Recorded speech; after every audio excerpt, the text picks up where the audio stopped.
رثاء في الراحل العزيز عميد المخاتير فهد بن عبد الله أبو تمر الجبلي المطيري، الذي انتقل إلى رحمة الله في يوم الجمعة 23/2/2024 ميلادي. أعز أحرار الكويت الحبيبة، على قمر 20 بالأرض غايب، يغيب ثلثين الوفا في مغيبة من عالم الإحسان شب وشايب. فقده على القلب الجنوبي مصيبة، وفقده على القلب الشمالي مصايب، ومراكز الإسلام مكة وطيبة ترثيه قبل الأصدقاء والقرايب. فهد مواريث الجدود العريبة، أبو تمر نطاح وجه النوايب، عزيمته ضمن النجايب نجيبة لكنها تسبق جميع النجايب. على النفايل والفعول العجيبة، مسير أسرع من مسير الهبايب، كل المفاخر من كفوفه قريبة، إذا تباعد نيلها كل هايب.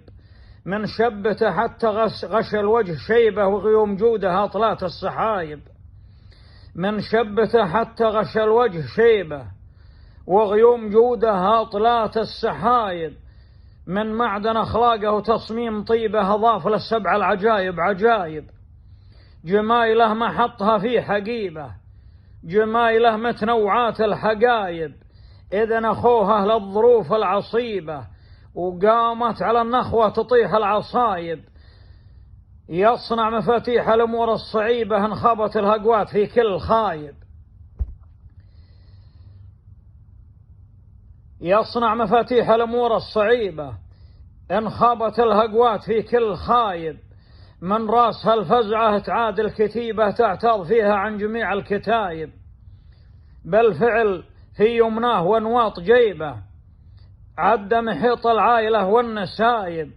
أهل الحوائج والضعوف الغريبة، يصله محسانة خلي الشوايب.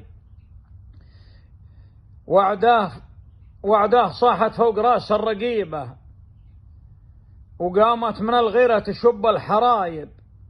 وفرض عليهم بالسكوت الضريبة، وللموت ظلوا يدفعون الضرائب. لأن العرب حطوا عليها النصيبة، وهو على العليا يحث الركايب. عسى مقامه بالجنان الرحيبة، اللي بها توجد جميع المطايب. يالله في عفوك تكمل نصيبه، لكن تقل محسن ومسلم وتايب. ذيب الشمري.